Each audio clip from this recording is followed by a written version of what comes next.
crise fébrile. Ce cours est destiné aux résidents en pédiatrie.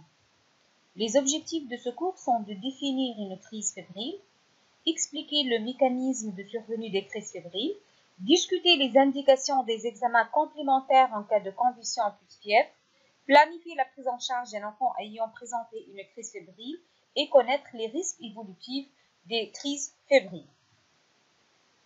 Les crises fébriles sont des conditions occasionnelles les plus fréquentes chez l'enfant. 2 à 5% des enfants font une crise fébrile avant l'âge de 5 ans et l'âge de survenue se situe entre 6 mois et 5 ans avec un pic à 18 mois et ces crises sont provoquées par la fièvre.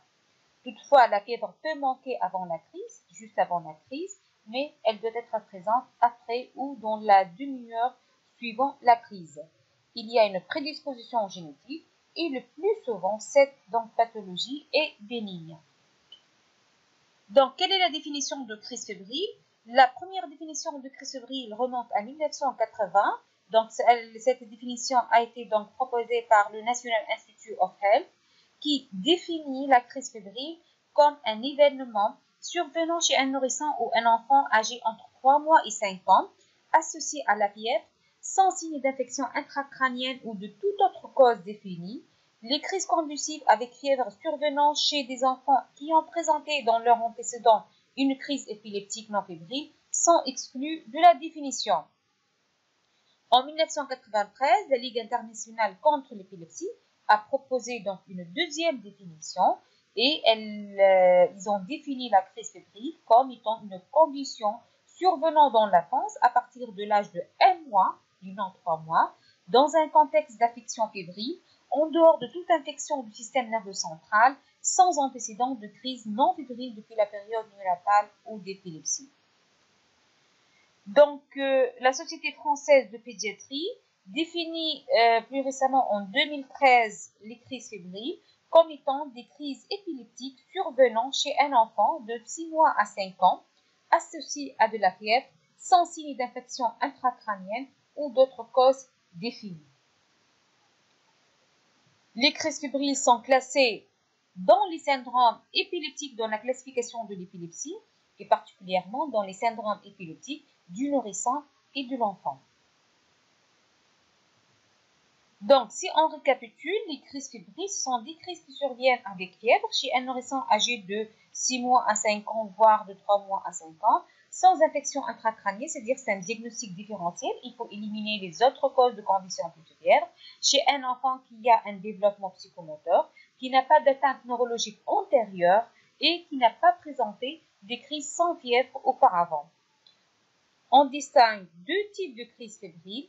Les crises fébriles simples qui sont les plus fréquentes, c'est à peu près 70% des cas, et les crises fébriles compliquées ou complexes qui sont donc, on les trouve avec un pourcentage de 20 à 30% des cas. Comment on définit ces deux types de crises fébriles? Les premières sont des crises brèves, inférieures à 10 voire 15 minutes. Elles sont généralisées et non récurrentes dans les 24 heures. Si l'un de ces critères est absent, on parle de crises fébriles compliquées. Ainsi, ces dernières sont définies par des crises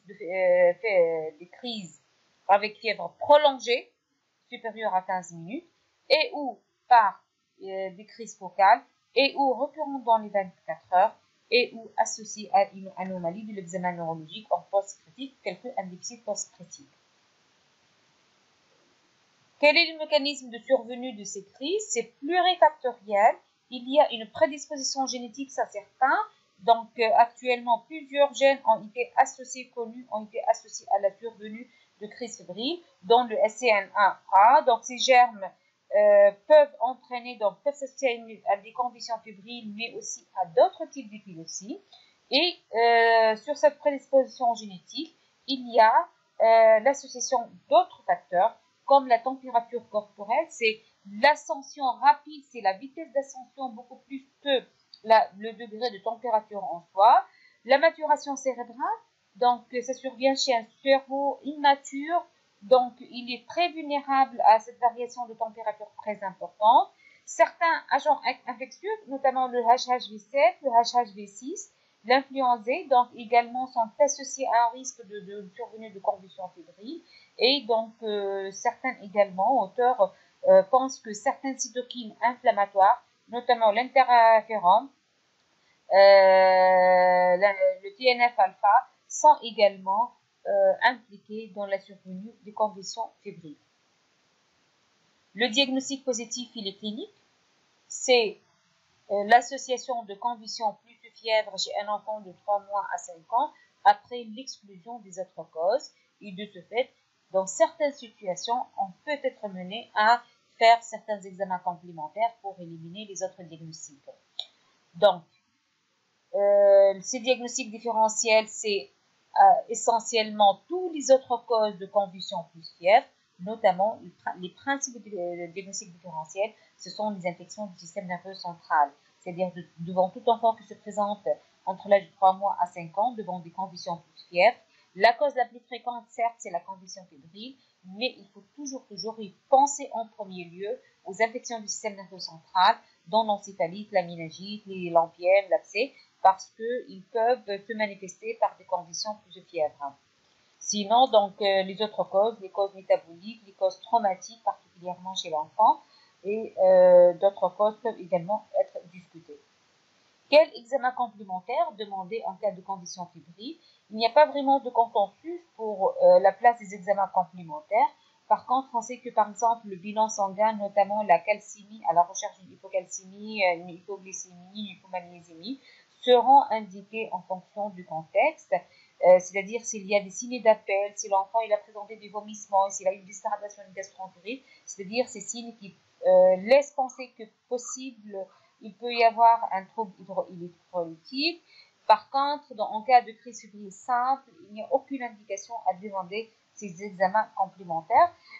Par contre, il reste discuté en cas de crise fébrile compliquée. La ponction lombaire, c'est ça, c'est toujours notre crainte devant toute condition plus fièvre, s'agit-il d'une infection du système nerveux central. Quand faut-il faire la ponction lombaire?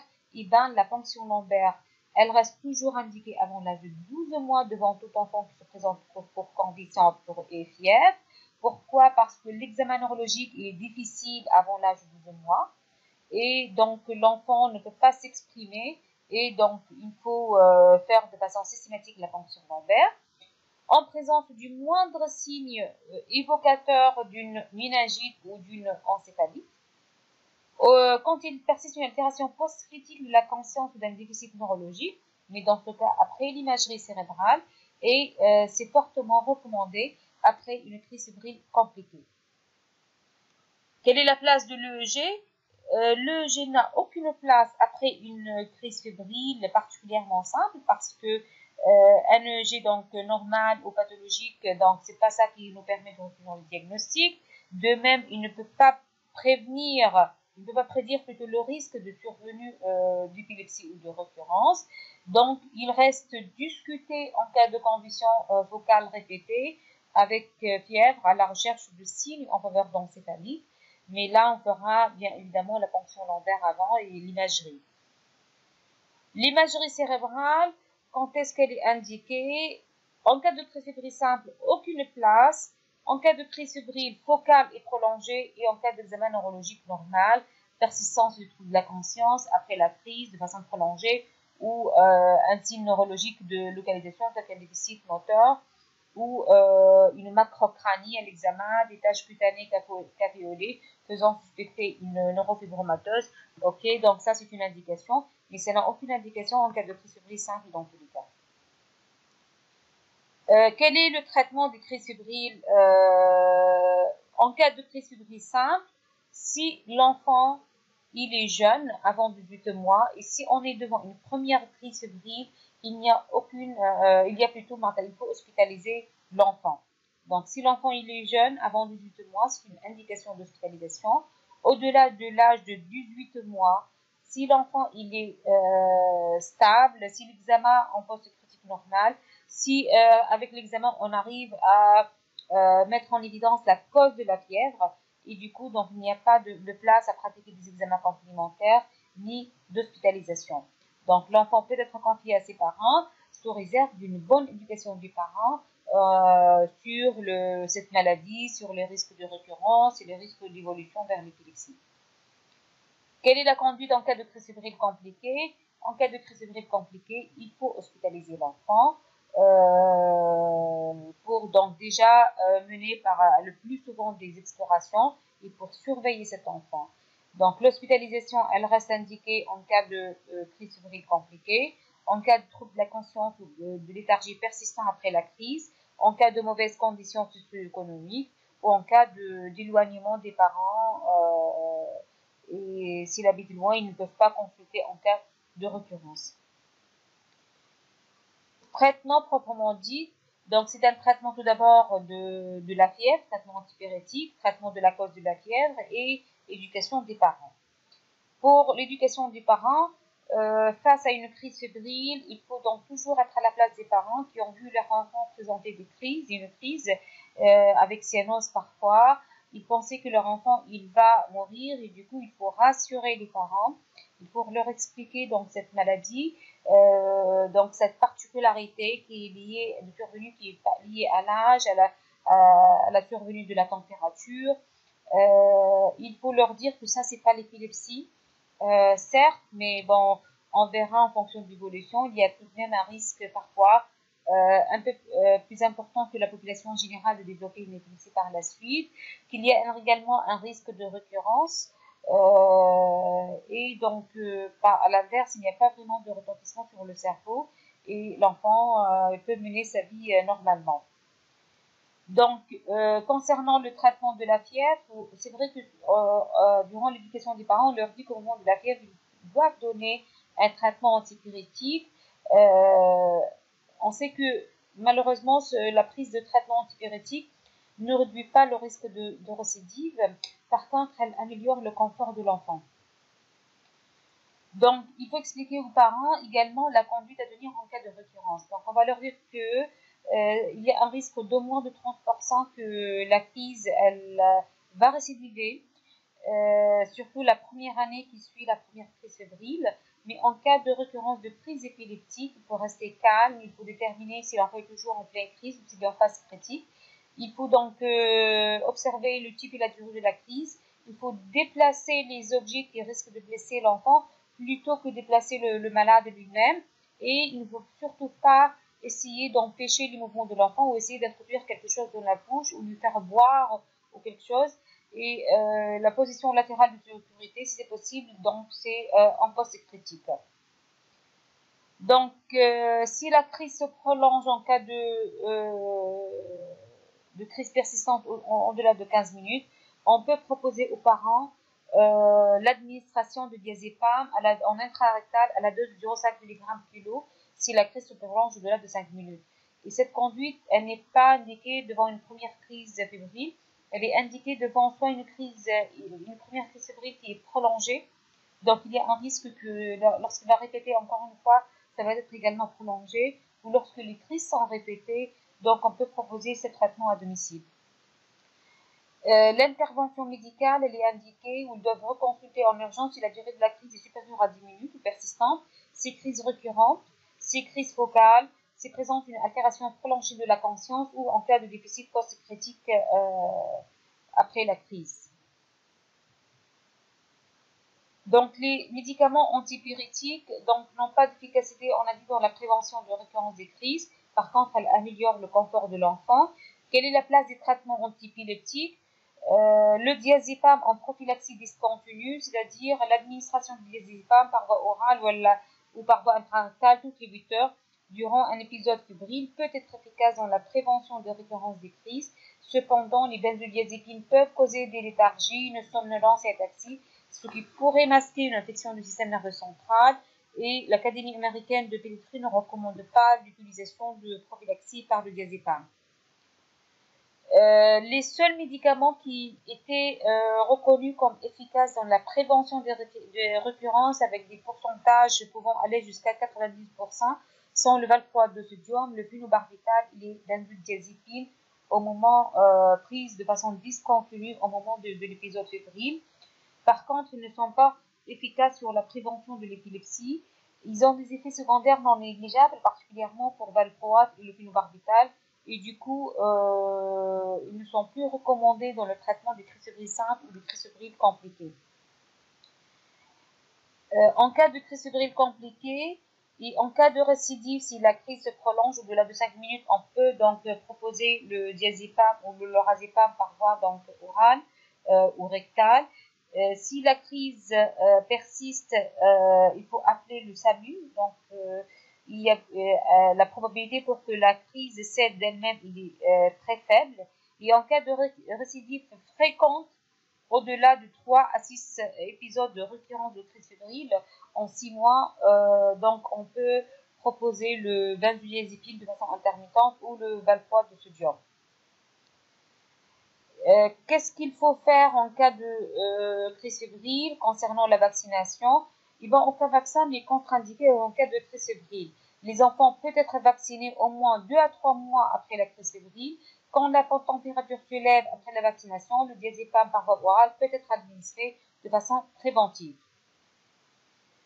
L'évolution des crises fébriles est marquée par deux risques. Le premier risque, c'est la récurrence. En fait, 30% des enfants font au moins une récidive et 10% font au moins 3 récidives. Les facteurs de risque de récurrence sont l'âge jeune inférieur à 12 mois à la première crise, les antécédents familiaux de crise fébrile, la fièvre peu élevée au moment de la température et la courte durée de la maladie avant la crise. Le deuxième risque, c'est l'épilepsie qui est de l'ordre de 1-10%. Il est en fait le risque d'épilepsie dans la population générale, il est de l'ordre de 0,5%. En cas de crise fébrile simple, ce risque est légèrement majoré à 1,5%. Et en cas de crise fébrile compliquée, il est beaucoup plus majoré de l'ordre de 4 à 15%. Les facteurs de risque d'épilepsie sont le caractère compliqué des crises, 4% c'est un seul critère de complication, 17 à 22% c'est deux critères de complication et 49% c'est trois critères de complication. Les antécédents personnels et neurologiques de retard psychomoteur sont également un critère, donc un risque de récurrence, de même que les antécédents familiaux d'épilepsie. Donc, en conclusion, les crises fébriles sont souvent bénignes. La place des examens complémentaires est discutée. Elle reste donc les examens complémentaires restent indiqués surtout dans les crises fébriles prolongées, répétées, avec anomalie de l'examen clinique persistant en post-critique.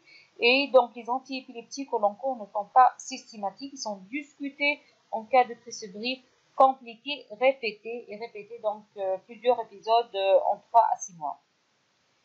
Donc à la fin, on peut proposer cette démarche devant une crise fébrile. Si la crise fébrile, elle est simple et l'enfant il est âgé au-delà de 18 mois, que l'examen clinique il est rassurant, donc on peut autoriser le retour à domicile avec éducation des parents, traitement de la fièvre. Par contre, si on est devant un premier épisode de crise fébrile simple chez un enfant âgé de moins de 18 mois ou devant un épisode de crise fébrile compliquée, l'hospitalisation s'impose, les examens complémentaires seront discutés en fonction de chaque situation et donc le traitement par la suite antiépileptique sera discuté uniquement au long cours si les crises fébriles compliquées se répètent donc de façon fréquente. Donc, nous allons passer maintenant à une auto-évaluation. Il va commencer par cette question. Concernant les crises fébriles simples sont les plus fréquentes. Les crises fébriles complexes sont de bons pronostics. Les crises fébriles complexes nécessitent l'exploration. Le caractère focal des crises fébriles indique l'imagerie cérébrale.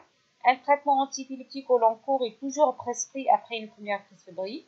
Donc, les réponses vraies ici, c'est les crises fébriles simples sont les plus fréquentes.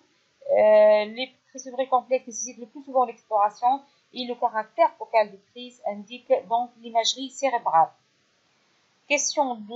La ponction lombaire est indiquée en cas de convulsion et fièvre si la crise elle est prolongée, si la crise elle est focale et répétée, si l'âge est inférieur à 18 mois, si trouble de la conscience et signes cliniques d'hypertension. Donc ici, la bonne réponse c'est A et B. Donc la ponction lombaire elle est indiquée devant toute convulsion plus fièvre avec une crise prolongée ou focale répétée parce que là, il y a un risque d'encéphalie. Elle est également indiquée en cas d'âge inférieur à 12 mois. Sinon, pour les deux derniers items, En cas de trouble de la conscience, on peut discuter cérébrino-encéphalite, mais on fera une imagerie cérébrale avant la ponction lombaire. Et s'il y a des cycles de HIC, ça c'est une indication d'imagerie venant de ponction lombaire. C'est donc plutôt une contre-indication de la ponction lombaire. L'imagerie cérébrale est indiquée en cas de convulsion et fièvre si l'âge est inférieur à 12 mois, s'il existe un état de mal convulsif, si la crise est focale, si signe clinique de HTIC, et si trouble de la conscience, et si toutes les réponses sont vraies, sauf l'âge, donc ne constitue pas une indication d'imagerie cérébrale. En cas de crise fébrile, le risque de récurrence est important si l'âge est inférieur à 12 mois, s'il y a des antécédents personnels de retard psychomoteur, s'il y a des antécédents familiaux de crise fébrile, s'il y a des antécédents familiaux d'épilepsie, et s'il y a un faible degré de température, la température elle est faible au moment de la crise. Ici, bien évidemment, la réponse est l'âge inférieur à 12 mois, les antécédents familiaux de crise fébrile et le faible degré de la température au moment de la crise. Les autres items, donc le retard psychomoteur, les antécédents familiaux d'épilepsie sont plutôt des critères de récurrence, plutôt des critères d'évolution vers l'épilepsie.